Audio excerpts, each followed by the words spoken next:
नमस्कार, आप देख रहे हैं इंडिया टीवी। आपके साथ मैं हूं मीनाक्षी जोशी। दिल्ली में 3 आईएएस एस्पिरेंट्स की मौत के बाद अब तक क्या एक्शन लिया गया, इसकी पूरी डिटेल मैं आपको दूंगी। लेकिन इस बीच उत्तर प्रदेश से एक बड़ी तस्वीर सामने आई है। कई दिनों से योगी आदित्यनाथ से दूरी बनाए हुए दोनों डिप्टी सीएम यानी कि केशव प्रसाद मौर्य और ब्रजेश पाठक योगी आदित्यनाथ के साथ एक मंच पर नजर आए।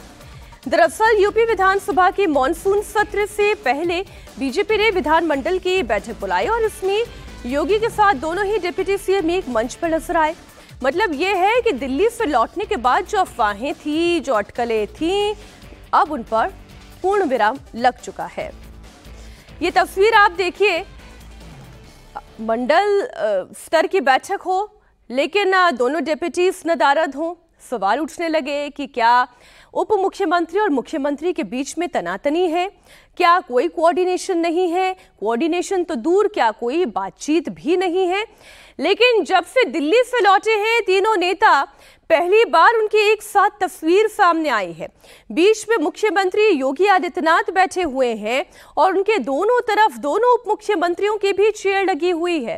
केशव प्रसाद मौर्य है, ब्रजेश पाठक हैं, दोनों इस तस्वीर में दिखाई दे रहे हैं। इसका मतलब तो यह है कि जो भी कलेश था उसके ऊपर पानी डाल दिया गया है, मामला शांत हो चुका है। तीनों के बीच में अब एक सामंजस्य बिठाने का प्रयास जो था केंद्र का, वो शायद रंग लाया है। लखनऊ से हमारी सहयोगी रुचि कुमार जुड़ गई हैं इस खबर पर। रुचि, पहली बार तीनों नेता एक साथ। जी देखिए, 14 तारीख को जब प्रदेश कार्य समिति की मीटिंग हुई थी लखनऊ में, तब एक साथ मंच पे तीनों नेता दिखाई दिए थे और आज तीनों एक मंच पे दिखाई दे रहे हैं। असल में ये विधायकों की मीटिंग है विधानसभा चुनाव के पहले, तो उसमें सारे विधायक वहां पहुंचे हैं। उसमें दोनों डिप्टी सीएम भी है, मुख्यमंत्री भी है, जैसा आप तस्वीरों में देख रहे हैं मीनाक्षी। और इसके बाद आप देखेंगी कि जब विधानसभा का सेशन शुरू होगा, हमारे ऊपर ठीक ऊपर वो मंडप है जहां विधानसभा का सदन चलता है, वहां भी आपको ये साथ साथ दिखाई देंगे। अब तस्वीरें तो साथ साथ आ गई हैं, अब दिलों की जो दूरियां हैं वो दूर हुई हैं कि नहीं, इसके लिए मीनाक्षी इंतज़ार करना पड़ेगा कि आने वाले दिनों में किस तरह से मुख्यमंत्री और दोनों उप मुख्यमंत्री के रिश्ते आगे बढ़ते हैं। अच्छा रुचि, जब ये तीनों नेता दिल्ली भी गए थे, इनकी मुलाकातें तो हुई ही होंगी, क्या आपको ऑफ रिकॉर्ड कोई जानकारी वहाँ से मिल पाई है कि क्या समझाया गया है, क्या बताया गया है? और अब जब ये लोग लखनऊ पहुँचे हैं, हालांकि तीनों आपस में बात करते हुए तो नहीं दिखाई दे रहे इस तस्वीर में, लेकिन कम से कम मंच पर तो दिख रहे हैं। देखिए, मंच पे दिख रहे हैं मीनाक्षी, तो वो तो आप एक तरह से कह सकती हैं, यहाँ पर आप बीजेपी में बात करें लोगों से कि वो तो मजबूरी भी हो सकती है क्योंकि विधायकों की मीटिंग है, उसमें सभी को शामिल होना पड़ता है। तो अगर उसमें शामिल नहीं होंगे तो बहुत दूर तक बात चली जाएगी, तो इसलिए भी हो सकता है उसमें शामिल हो। अब आने वाले दिनों में पता चलेगा कि ये जो रिश्तों में खटास आई थी वो कितनी दूर हुई। अब बीजेपी में बहुत कुछ कोई नहीं बताता, लेकिन मोटे तौर पे यही बात है कि दिल्ली में क्योंकि सारे स्टेट्स के मुख्यमंत्री आए थे बीजेपी शासित, तो इसलिए अलग अलग तो किसी से वहाँ पर बात नहीं हुई।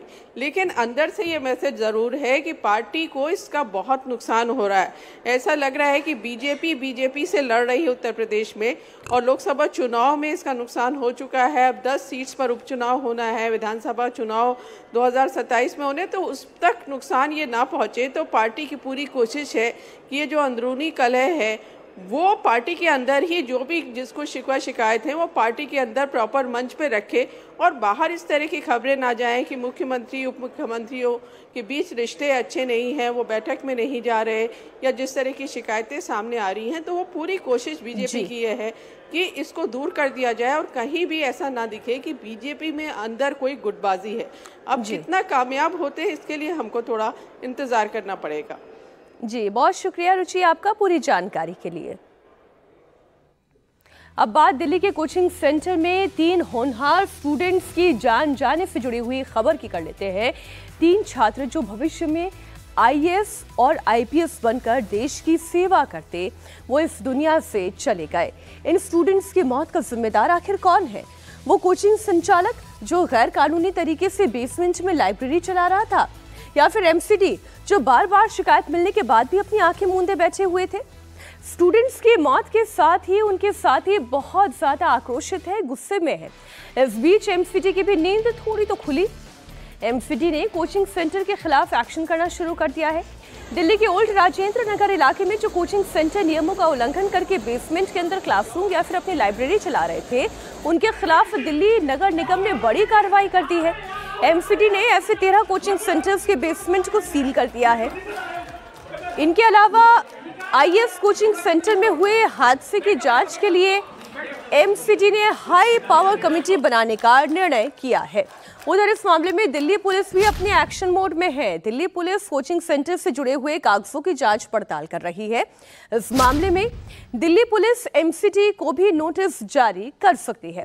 पूछताछ के लिए एमसीडी के अधिकारियों को बुला सकती है। फिलहाल दिल्ली पुलिस ने इस मामले में राउस आईएएस कोचिंग सेंटर के मालिक और साथ ही उनके कोऑर्डिनेटर को अरेस्ट कर लिया है। 14 दिन की जुडिशियल कस्टडी में भेजा गया है।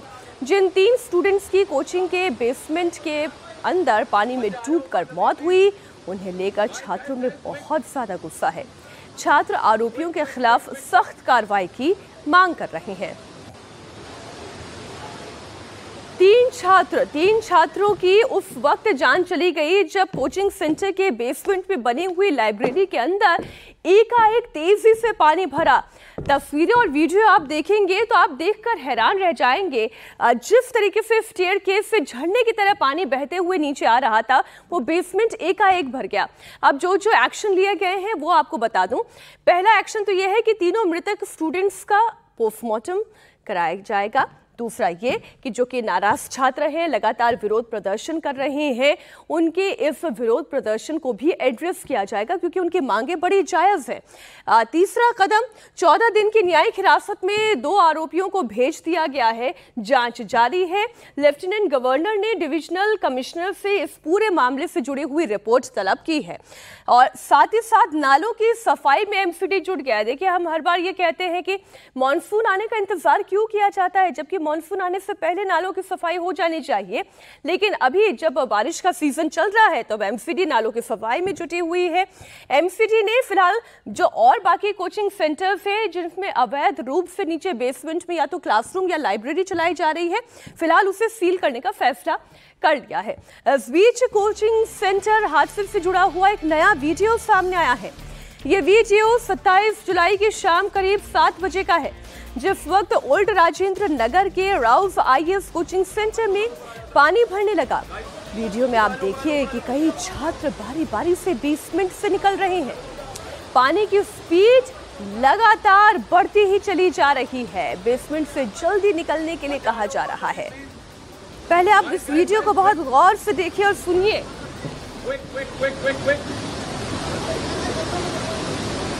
अरे जल्दी आ जाओ ऊपर। कोई नीचे रहा तो नहीं?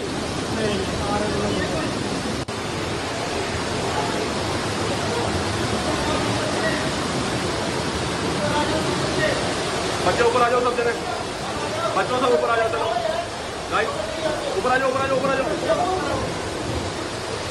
इस हादसे की तस्वीर आप देख रहे हैं, कैसे स्टेयरकेस में पानी भरता चला जा रहा है। नीचे की तरफ झरने की तरह जैसे लग रहा है जैसे पानी आ रहा है। अब मैं आपको इस हादसे का एक और वीडियो दिखाती हूँ। यह वीडियो उस वक्त का है जब कोचिंग सेंटर के बाहर जो पानी जमा हुआ था वो बेसमेंट का गेट तोड़कर अंदर की तरफ दाखिल हो गया। ये देखिए, ये देख रहे हैं कितना तेजी से अंदर की तरफ पानी आ रहा है। वीडियो में आप गौर से देखिए, कोचिंग सेंटर के बाहर जबरदस्त जल जमाव है, इतना कि जो वहां से गाड़ी गुजर रही है वो गाड़ी भी आधी डूबी हुई नजर आ रही है। एक ब्लैक कलर की गाड़ी जब तेज रफ्तार से यहाँ से गुजरती है तो वो पानी को आगे की तरफ, दाएं बाएं की तरफ धकेलते हुए जाती है और फिर इतना फोर्स था पानी का कि बेसमेंट का दरवाजा हिल गया और फिर पानी तेज गति के साथ बेसमेंट के अंदर घुसना शुरू हुआ। बेसमेंट के अंदर एक बार पानी को स्पेस मिला तो पानी तो अपनी जगह बनाते हुए आगे बढ़ता है और पानी जगह बनाते हुए सीधा बेसमेंट में दाखिल हो गया और इतना पानी तो उसमें 3 छात्रों की मौत हो गई। कोचिंग सेंटर के बेसमेंट के अंदर गैर कानूनी तरीके से लाइब्रेरी चलाई जा रही थी और इसकी वजह से जब वहां पर पानी भरा तो स्टूडेंट्स उसमें ट्रैप हो गए। इस हादसे को लेकर एमसीडी सवालों के घेरे में है। सवाल उठे तो एमसीडी ने आनंद फानंद में एक्शन भी करना शुरू कर दिया। ओल्ड राजेंद्र नगर के उन 13 कोचिंग सेंटर पर एक्शन किया गया जिसमें बेसमेंट में अवैध तरीके से लाइब्रेरी चलाई जा रही थी। एमसीडी के इस एक्शन के बाद जो लोग इस तरीके से गैर कानूनी काम कर रहे थे, बेसमेंट और घर में लाइब्रेरी खोले हुए थे, उस पर ताले लगने शुरू हो गए। नगर निगम को चकमा देने के लिए लोगों ने कोचिंग सेंटर्स के होर्डिंग्स भी हटाने शुरू कर दिए। ये तस्वीर आप देखिए जरा ये तस्वीर। टेबल लगा देने से, चेयर लगा देने से, पढ़ने के लिए लाइब्रेरी बना देने से मानक पूरे नहीं हो जाते हैं किसी कोचिंग सेंटर को चलाने के। वहां से एग्जिट रूट क्या हो सकता था? पानी अगर अंदर आ रहा था तो यहां से निकासी की क्या व्यवस्था थी? ये नहीं थी, तभी तो यहां पर अलाउड नहीं था, ये गैर कानूनी था। लेकिन फिर भी बेसमेंट में कोचिंग सेंटर चल रहा था। एक्सक्लूसिव तस्वीरें इस वक्त इंडिया टीवी पर आप देख रहे हैं। आप देख रहे हैं छात्र धीरे धीरे करके यहां से बाहर निकल रहे हैं। पानी कितनी तेजी से फ्लो में आया, जरा पहले आप सुनिए वहां पर जो लोग मौजूद थे, छात्र थे, फिर चाहे वो स्टाफ हो, क्या कह रहा है।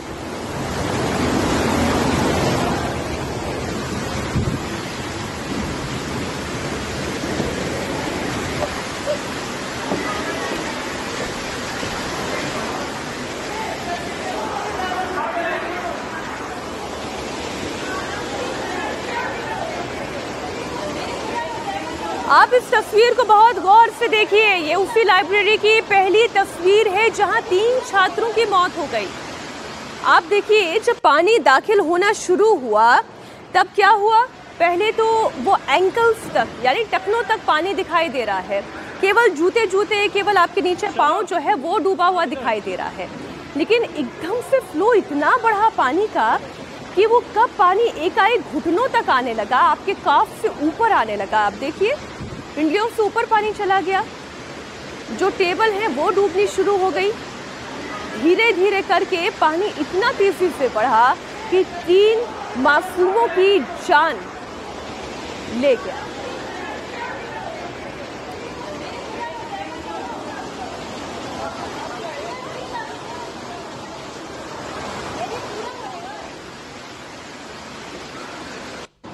ओल्ड राजेंद्र नगर में घरों के बेसमेंट में बनी हुई लाइब्रेरी के मालिक अब एमसीडी के एक्शन से बचने के लिए लाइब्रेरी के बोर्ड को ही हटा रहे हैं।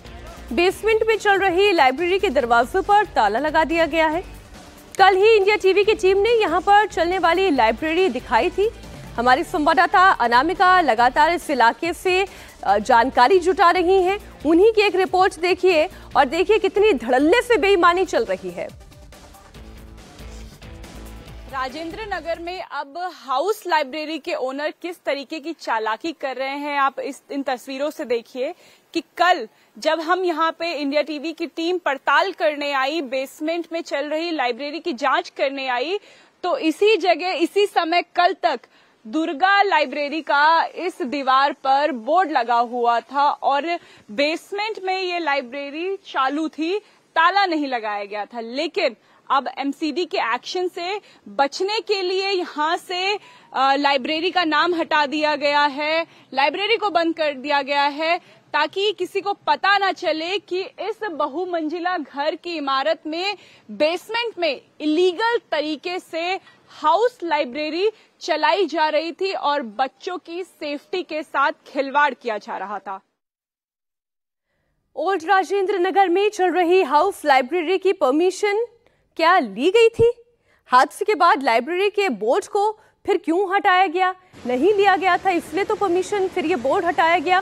क्या बेसमेंट में चल रही लाइब्रेरी में से 90% एक ही एग्जिट डोर है? देखिए संवाददाता अनामिका ने वहां क्या देखा।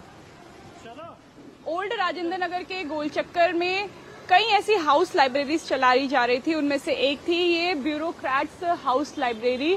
देखिए बहुत हाईटेक हाउस लाइब्रेरी बनाई थी, लेकिन अचानक से इसका बोर्ड हटा दिया है और अभी ये स्टूडेंट्स के लिए बंद है। कब से बंद है? जब राउस IAS एकेडमी में वो इंसिडेंट हुआ, जब बेसमेंट में 3 बच्चों की डूबने से मौत हो गई। एक स्टूडेंट हमारे साथ है। क्या यहाँ पे इससे पहले तक हाउस लाइब्रेरी चल रही थी? जी, ORN में अराउंड 95% लाइब्रेरीज बेसमेंट में ही है और वहाँ पर ज़्यादातर सिंगल डोर ही है, कोई डबल डोर नहीं है। कोई भी इंसिडेंट हो जाए, भागने का कोई भी इंतजाम नहीं है। जैसे इस लाइब्रेरी का सिर्फ यही? इस लाइब्रेरी का ये तो मुझे नहीं पता और मुझे लगता है कि 99% एक ही गेट होगा। अच्छा, लेकिन यहाँ पे इससे पहले तक बोर्ड वगैरह सब था इसका? इससे पहले तक बोर्ड वगैरह सारा कुछ था।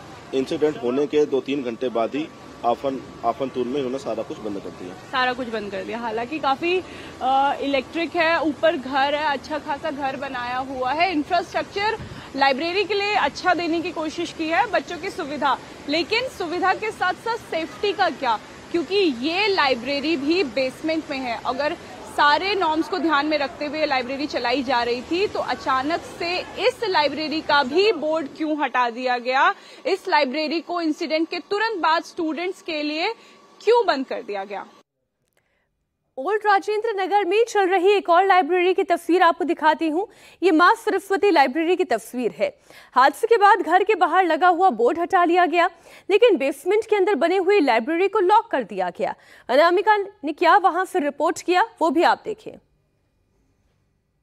अब ओल्ड राजेंद्र नगर के घरों के बाहर दीवारों में ऐसे पोस्टर फटे हुए हैं। जो लाइब्रेरी के बोर्ड थे वो हटा दिए गए हैं ताकि उन पे एक्शन ना हो, क्योंकि इलीगल तरीके से बेसमेंट में कई घरों में लाइब्रेरीज चलाई जा रही हैं। कोचिंग सेंटर और घरों की लाइब्रेरी को मिला के 4000 ऐसी लाइब्रेरी हैं जो बेसमेंट में चलाई जा रही हैं। स्टूडेंट्स की सेफ्टी को ताक में रखते हुए हम आपको अंदर लेके चलेंगे।